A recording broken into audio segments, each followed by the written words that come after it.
أما بعد فقد قال الله تبارك وتعالى في كلامه المجيد وفي فرقانه الحميد. أعوذ بالله من الشيطان الرجيم. بسم الله الرحمن الرحيم.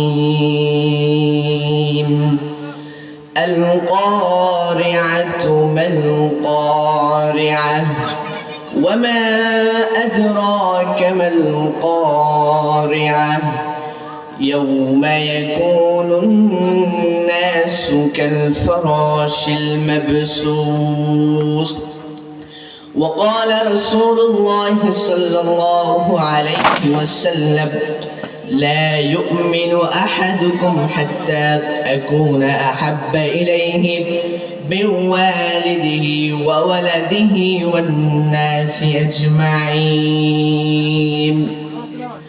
وقال الله تبارك وتعالى في شان حبيبه مخبرا وآمرا: إن الله وملائكته يصلون على النبي يا أيها الذين آمنوا صلوا عليه وسلموا تسليما. محبة الشتبري اللهم صل على سيدنا مولانا محمد وعلى آل سيدنا مولانا محمد بلغ العلا بكماله كشف الدجى بجماله حسنت جميع عصاله صلوا عليه وآله. পেনাগুল দক্ষিণ জায় মসজিদ কর্তৃক আয়োজিত পঞ্চমতম তাফসিরুল কুরআন মাহফিলের প্রথম অধিবেশনের সম্মানিত সভাপতি, উপস্থিত ভাইবৃন্দ, পর্দার আড়ালে শ্রদ্ধেয় সম্মানিতা মা এবং বোনেরা, সবাইকে আসসালামু আলাইকুম ওয়া রাহমাতুল্লাহি ওয়া বারাকাতুহু। শুরুতে সেই আল্লাহ পাক রব্বুল আলামিনের নিকট শুকরিয়া আদায় করছি যে আল্লাহ সুবহানাহু ওয়া তাআলা আমাদের সকলকে একটি তাফসিরুল কুরআন মাহফিল আয়োজন করার এবং সেখানে আসার বসার তৌফিক দিয়েছেন। আমরা সকলে প্রাণ খুলে পড়ি আলহামদুলিল্লাহ। প্রিয় উপস্থিতি, আজকে পর্যায়ক্রমে আমাদের সামনে তাফসীর পেশ করা হবে। উলামায়ে কেরামগণ আমাদের সামনে তাফসীর পেশ করবে। আমরা সকলে তাফসীর শুনব। সুতরাং আমাদের উচিত আমরা তাফসীর শোনার সাথে সাথে এগুলোকে আমলে পরিণত করা। শুরুতে আল্লাহ পাক রব্বুল আলামিনের নিকট মাগফিরাত কামনা করছি যে মসজিদ কর্তৃক আয়োজিত এই তাফসীরুল কুরআন মাহফিল, সেই মসজিদের শুরু থেকে নিয়ে আজ পর্যন্ত যারা টাকা পয়সা মেধা শ্রম ইত্যাদি দিয়ে এই মসজিদের খেদমত করেছেন, আল্লাহ যেন তাদের সকলকে মাফ করে দেন। আমরা পড়ছি আমিন। প্রিয় উপস্থিতি, খুতবায় আমি আপনাদের সামনে সূরাতুল কারিয়ার 3টি আয়াতে কালিমা তেলাওয়াত করেছি। আল্লাহ পাক রব্বুল আলামিন যদি তৌফিক দান করেন তাহলে এই 3টি আয়াতে কালিমা এই সূরার আলোকে আপনাদের সামনে তাফসীর পেশ করব। মা তৌফিকি ইল্লা বিল্লাহ আলাইহি তাওয়াক্কালতু ওয়া ইলাইহি উনীব। সূরাতুল কারিয়া হচ্ছে কুরআনুল কারীমের 101 নম্বর সূরা। এই সূরাটি হচ্ছে মাক্কি সূরা। নবী করিম সাল্লাল্লাহু আলাইহি ওয়াসাল্লামের জীবনের পাঠ হচ্ছে দুটি। প্রথম পাঠ হচ্ছে মাক্কি, দ্বিতীয় পাঠ হচ্ছে মাদানী। এই সূরাটি আল্লাহ পাক রব্বুল আলামিন মাক্কি জীবনে নাযিল করেছেন। এই সূরায় আল্লাহ পাক রব্বুল আলামিন একটি শব্দকে 3 বার উল্লেখ করেছেন। এজন্য এই শব্দের অনেক গুরুত্ব, একটি সিগনিফিকেন্স, একটি গুরুত্ব আছে। এই শব্দটি হচ্ছে আল কারিয়া। আল কারিয়া শব্দের অর্থ হচ্ছে বিকট আওয়াজ। এমন একটি আওয়াজ, এমন একটি শব্দ, এমন একটি সাউন্ড, যে সাউন্ড পৃথিবীর কেউ শুনে নাই, এমন একটি সাউন্ড। সেই সাউন্ড তৈরি করার জন্য আল্লাহ পাক রব্বুল আলামিন বিশেষ একজন ফেরেশতাকে সৃষ্টি করেছেন। ওই ফেরেশতার নাম হচ্ছে ইসরাফিল আলাইহিস সালাম। সৃষ্টির শুরু থেকে নিয়ে ইসরাফিল আলাইহিস সালাম সিংহা দুটির মধ্যখানে নিয়ে আল্লাহর আরশের দিকে তাকিয়ে আছেন। যখন আল্লাহ পাক রব্বুল আলামিন ওঠার করবেন, সঙ্গে সঙ্গে আল কারিয়া, যখন ইসরাফিল আলাইহিস সালাম ওই সিংহায়, ওই সাইরেনে, ওই হুইসেলে একবার ফুৎকার দিবেন, সঙ্গে সঙ্গে পৃথিবীর সবকিছু ধ্বংস হয়ে যাবে। ফাইজা নুফিখা ফিস সূরি নাফখাতু ওয়াহিদা وحملت الأرض والجبال فدكتا دكة واحدة। যখন সিংহায় প্রথম ফুৎকার দেওয়া হবে, সঙ্গে সঙ্গে পৃথিবীর সবকিছু ধ্বংস হতে শুরু হবে। আল্লাহ পাক রব্বুল আলামিন বড় বড় পাহাড়গুলো পৃথিবীতে আছড়ে মারবেন। পৃথিবীর বড় বড় আসমানগুলো ভেঙে ভেঙে চূর্ণ বিচূর্ণ হয়ে পড়তে থাকবে। ইদাস সামাউন ফাতারাত ওয়া ইদাল কাওয়াকিবু ইনতাসারাত ইদাস সামাউন শাক্কাত। যখন আল্লাহ পাক রব্বুল আলামিন ওঠার করবেন আর ইসরাফিল আলাইহিস সালাম প্রথম সিংহায় ফুৎকার দিবেন, মানুষ কোন ছিটকিয়ে পড়ে যাবে। আল্লাহ বলছেন ইয়াউমা ইয়াকুনুন নাসু কাল ফারাশিল মাবসুস ওয়া তাকুনুল জিবালু কাল আইহনিল মানফুস। মানুষগুলো ওই দিন নিক্ষিপ্ত পতঙ্গের মতো বিক্ষিপ্ত হবে। বড় বড় পাহাড় পর্বতগুলো তুলিত কণার মতো উঠতে থাকবে। এমন অবস্থা, সাগরের মধ্যখানে দাউ দাউ দাউ দাউ করে আগুন জ্বলে উঠবে। মানুষগুলো চিৎকার করে বলবে ফাইজা বারিকাল বাসরু ওয়া খাসাফাল কমারু ওয়া জুমিআশ শামসু ওয়াল কমার ইয়াকুলুল ইনসানু ইয়াউমাইযিন আইনাল মাফার। ওই দিন চন্দ্র এবং সূর্যে কোনো আলো থাকবে না, চন্দ্র সূর্য এক জায়গায় হয়ে যাবে। মানুষগুলো চিৎকার দিয়ে বলতে থাকবে পালাবো কোথায়, পালাবো কোথায়। আল্লাহ বলছেন কাল্লা লা ওয়াসারনা, পালাবার কোনো জায়গা নাই, কেউ বাঁচতে পারবে না। গোটা মহাবিশ্বে একসঙ্গে কাঁপাকাঁপি আর ধ্বংসলীলা শুরু হয়ে যাবে। পৃথিবীর যখন এরকম অবস্থা, আল্লাহ পাক ইসরাফিল আলাইহিস সালামকে ডাক দিয়ে বলবেন ও ইসরাফিল, তোমার দ্বিতীয় সিংহায় ফুৎকার দাও। দ্বিতীয় সিংহায় ফুৎকার দেওয়ার সঙ্গে সঙ্গে পৃথিবীর সমস্ত আশরাফুল মখলুকাত মরে যাবে। আল্লাহ পাক রব্বুল আলামিন মালাকুল মউতকে প্রশ্ন করবেন আখবিরনি মাইয়াবকা ইয়া মালাকাল মউত, ও মৃত্যুর ফেরেশতা, মহাবিশ্বে কে কে বেঁচে আছে? তখন মৃত্যুর ফেরেশতা বলবে আল্লাহ পৃথিবীর সমস্ত আশরাফুল মাখলুকাতের রূহ আমি কবজ করে নিয়েছি, আর জিন জাতি রয়েছে।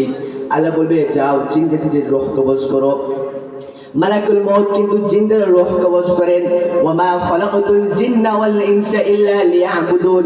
আল্লাহ পাক মানুষ এবং জিন জাতিকে সৃষ্টি করেছেন তার ইবাদতের জন্য। আমরা যেরকম করে নামাজ আদায় করি, জিনেরাও নামাজ আদায় করি। আমরা যেরকম করে রোজা রাখি, জিনেরাও রোজা রাখে। আমরা যেরকম করে হজে গিয়ে লাব্বাইক আল্লাহুম্মা লাব্বাইক বলে হাজিরা দেই, জিনেরাও হাজিরা দেয়। আমরা যেরকম করে আরাফার দিনে দুহাত তুলে আল্লাহর কাছে কেঁদে কেঁদে দোয়া করি, জিনেরাও কিন্তু সব করে। জিসমুন নারী ইয়াতাশাক্কালু ফি আশকালিন মুখতালিফা, শুধু পার্থক্য হচ্ছে আগুনের তৈরি জিনের একটি দেহ যেটি যে কোনো সূরত ধারণ করতে পারে। আমরা জিনদেরকে দেখতে পাই না।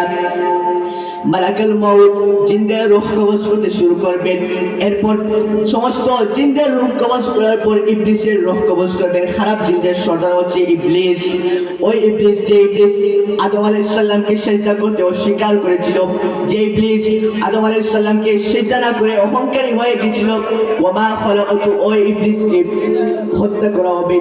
ওই ইবলিসকে বেশি কষ্ট দিয়ে মালাকুল মউত ইবলিসের রূহ কবজ করবেন।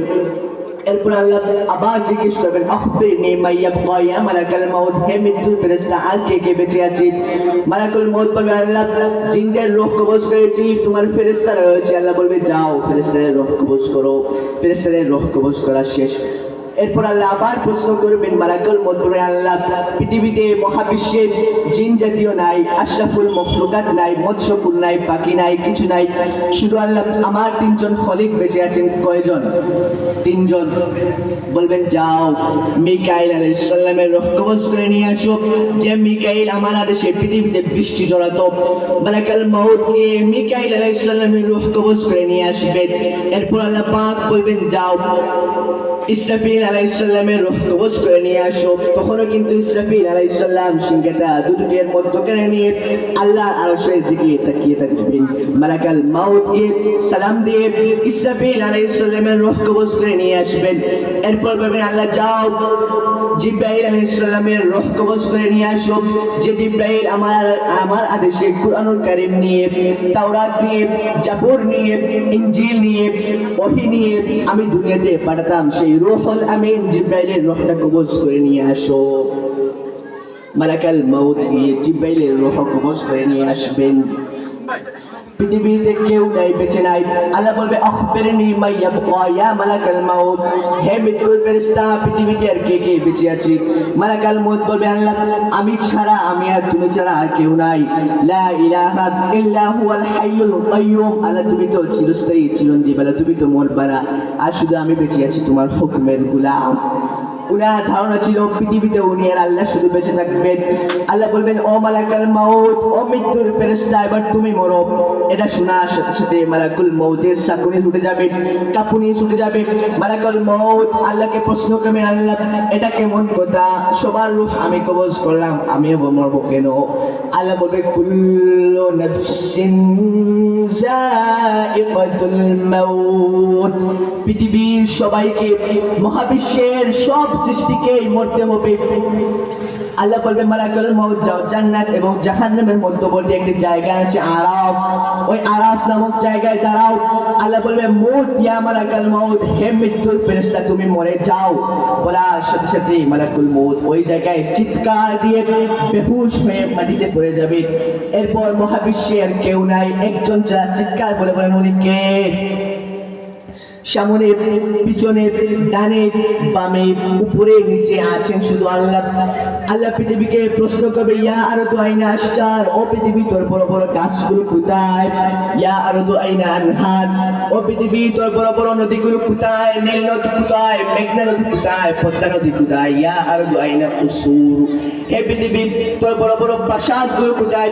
ইয়া আরদু আইনা জাবাবেরা, তোর জালিম শাসকগুলো কোথায় যাদের লোকদের টাকা মেরে খেত, যারা লোকদেরকে অন্যায়ভাবে নির্যাতন করত, যারা লোকদেরকে ক্রস ফায়ার করত, যারা লোকদেরকে হত্যা মামলা দিয়ে জেলখানায় বন্দী করে রাখতো, যারা লোকদেরকে আয়না করে বন্দী করে রাখতো, ওই জালিমগুলো আজ কোথায়? কোনো আওয়াজ আছে? মহাবিশ্বে কেউ বেঁচে নাই। এরকম করে আল্লাহ যতদিন ইচ্ছা আল্লাহ পাক রব্বুল আলামিন থাকবেন। এরপর আবার রূহ দিয়ে ইসরাফিল আলাইহিস সালামকে সৃষ্টি করে বলবেন ও ইসরাফিল তোমার সিংহার ফুৎকার দেওয়ার দায়িত্ব ছিল 3টা, দিয়েছো 2টা, আরেকটা দিয়ে তোমার দায়িত্বটা শেষ করো। ইসরাফিল আলাইহিস সালাম যখন সিংহার ফুৎকার দিবেন সঙ্গে সঙ্গে পৃথিবীর মহাবিশ্বের সমস্ত জায়গা থেকে লোকগুলো কবর থেকে দাঁড়াতে শুরু করবে। যারা বিমান দুর্ঘটনায় মরে ছাই হয়ে গিয়েছিল ওই ছাই থেকে উঠবে, যারা সাগরের মধ্যে ডুবে মারা গিয়েছিল ওই ওখান থেকে উঠবে, যাদেরকে কবর দেওয়া হয়েছিল তারা ওই কবর থেকে উঠবে। নেককাররা উঠে বলবে ক্বালু ইয়া ওয়াইলানা মান বা'আসানা মিন মারকাদিনা হাযা মা ওয়া'দার রাহমান ওয়া সাদাকাল মুরসালুন। নেককার লোকেরা বলবে আমাদেরকে ঘুম ভাঙালো কে, আমাদেরকে জাগালো কে? তখন আওয়াজ আসবে তোমাদেরকে জাগিয়েছেন তোমাদের রহমান, যিনি ওয়াদা দিয়েছিলেন তোমাদেরকে এমন একটা দিনে দুনিয়াতে যে দর্শনের বিচার হয় নাই, যে হত্যার বিচার হয় নাই, যে চুরি ডাকাতির বিচার হয় নাই, তোমাদের একজন রহমান ওয়াদা দিয়েছিলেন ওই বিচারগুলো হবে। আজ হচ্ছে সেই দিন। নবীগণ সত্য কথা বলেছিলেন, আজ হচ্ছে সেই ফাইনাল দিন। এরপর লোকগুলো দৌড়ে দৌড়ে হাসরের ময়দানে ছুটতে থাকবে, হাসরের ময়দানে যাতে করে ওদের আমলনামা দেখতে পায়। সব লোক হাসরের ময়দানে ছুটবে। হাসরের মাঠ এমন ভয়ানক হবে, সূর্যটা মাথার নিচে চলে আসবে, গায়ের মধ্যে কোনো জামা নাই, পায়ের মধ্যে জুতা নাই, পেটের মধ্যে কানা নাই, তৃষ্ণার্ত লোক ক্ষুধার জ্বালায় জিহ্বাটা বেরোতে বেরোতে নাভি পর্যন্ত চলে আসবে। সূর্যের তাপে গুনাহগারের মাথার মগজগুলো কানের ছিদ্র আর নাকের ছিদ্র দিয়ে বেয়ে বেয়ে পড়বে। এমন ভয়ানক পরিস্থিতি, সবার মুখে একটি আওয়াজ, ইয়া নাফসি ইয়া নাফসি, ইয়াউমা ইয়াফিরুল মারউ মিন আখিহি ওয়া উম্মিহি ওয়া আবিহি ওয়া সাহিবাতিহি ওয়া বানিহি। ওই দিন এমন ভয়ানক পরিস্থিতি, কেউ কাউকে চিনবে না, ভাই ভাইকে চিনবে না, বাবা ছেলেকে চিনবে না, মা সন্তানকে চিনবে না, কেউ কাউকে পরিচয় দেবে না। সবাই একজন আরেকজনকে দেখে শুধু পালাবে, কেউ কাউকে চিনবে না, পরিচয় দেবে না। সাধারণ মানুষ কি করবে? ওই দিন নবীদের তাসবিহ থাকবে, ইয়া রাব্বি নাফসি, আল্লাহ আমার কি হবে। লোকগুলো পাগলের মতো ছুটে আদম আলাইহিস সালাম, নূহ আলাইহিস সালাম, ইব্রাহিম আলাইহিস সালাম, ইউনূস আলাইহিস সালামের কাছে যাবে। সবাই বলবে আমি পারবো না। আজকে আল্লাহ এত রাগান্বিত, পৃথিবীতে কোনোদিন হন নাই, ভবিষ্যতেও হবেন না। আজকে আল্লাহ এত রাগান্বিত, লিমানিল মুলকুল ইয়াউম, আল্লাহ বলবে আজ বড় রাজত্ব কার, লিল্লাহিল ওয়াহিদুল কাহ্হার, আজ রাজত্ব হচ্ছে সর্বরাগে রাগান্বিত আল্লাহর। সমস্ত নবীগণ ফিরিয়ে দিবেন লোকদেরকে। অবশেষে সব মানুষ দিশাহারা হয়ে হযরত মুহাম্মদুর রাসূলুল্লাহ সাল্লাল্লাহু আলাইহি ওয়াসাল্লামের কাছে যাবে। সবার তাসবিহ একটি, ইয়া নাফসি ইয়া নাফসি। আর শুধু আমাদের নবী তাসবিহ হচ্ছে ইয়া রাব্বি উম্মতি ইয়া রাব্বি উম্মতি। আল্লাহ তুমি আমাদেরকে বাঁচাও, আমাদেরকে ইয়া রাব্বি উম্মতি, আল্লাহ আমার উম্মতদেরকে বাঁচাও। যে নবী আমাদেরকে এত ভালোবাসেন, যে নবী আমাদের জন্য ওই দিন কিয়ামতের দিন সিজদায় পড়ে কাঁদবেন, যে নবী ইসলামের জন্য রক্ত ঝরিয়েছেন, যে নবী ইসলামের জন্য ওনার দাঁত মুবারক শহীদ করেছেন, আজ বাংলার জমিনে, আজ বিশ্বে আফসোস করে বলতে হচ্ছে আমার সেই নবীকে নিয়ে আজ বিশ্বে কটূক্তি করা হয়। কিছু নাস্তিক আমার নবীকে আজ গালি দিয়ে বলেন, ঠিক কিনা? তাদেরকে বলতে যাচ্ছি, তোমরা আজ আমার নবীকে গালি দিয়ে ইঁদুরের গর্তের মধ্যে লুকিয়ে আছো। ওয়াল্লাহি আল্লাহর কসম, কিয়ামতের দিন পারাবার জন্য ইঁদুরের গর্ত খুঁজে পাবে না। বিচার কার্য শুরু হয়ে যাবে, সবার কাছে আমলনামা দেওয়া হবে। আল্লাহ বলছেন ওই দিন যার আমলনামা ভালো হবে, ওই দিন সে জান্নাতে যাবে, এবং যার আমলনামা বাঁ হাতে দেওয়া হবে, যার নেকির পাল্লাটা হালকা হয়ে যাবে, ওই দিন সে জাহান্নামে যাবে। সুতরাং প্রিয় উপস্থিতি, একটি কথাই বলতে যাচ্ছি, আমাদের যে মৃত্যু হবে এতে কোনো সন্দেহ নাই, আমাদের যে মরতে হবে এতে কোনো সন্দেহ নাই, কিয়ামত যে হবে এতে কোনো সন্দেহ নাই। যদি সন্দেহ থাকে তাহলে বুঝবেন আপনার এই মানটা পরিপূর্ণ নয়। সুতরাং এই 60 থেকে 70 বছরের জীবন, এই জীবনে আমরা একটু যদি কষ্ট করি, একটু যদি 5 ওয়াক্ত নামাজ আদায় করি, কুরআন হাদিস মোতাবেক চলি, তাহলে আমাদের আখিরাতের জীবনটা সুখী হয়ে যাবে। আর যদি আমরা ঢং তামাশা এই জীবনটা কাটিয়ে দেই, তাহলে আমাদের শেষ জীবনটা কষ্টকর হয়ে যাবে। সুতরাং বলতে যাচ্ছি, আমরা সকলে নামাজি হয়ে যাই, মুত্তাকি হয়ে যাই। এ বলে আমার সংক্ষিপ্ত বক্তব্য এখানে শেষ করছি। ওয়া মা তাওফীকি ইল্লা ওয়া আখির দাওয়ানা আলহামদুলিল্লাহি রাব্বিল আলামিন। আসসালামু আলাইকুম ওয়া রাহমাতুল্লাহি ওয়া বারাকাতুহু।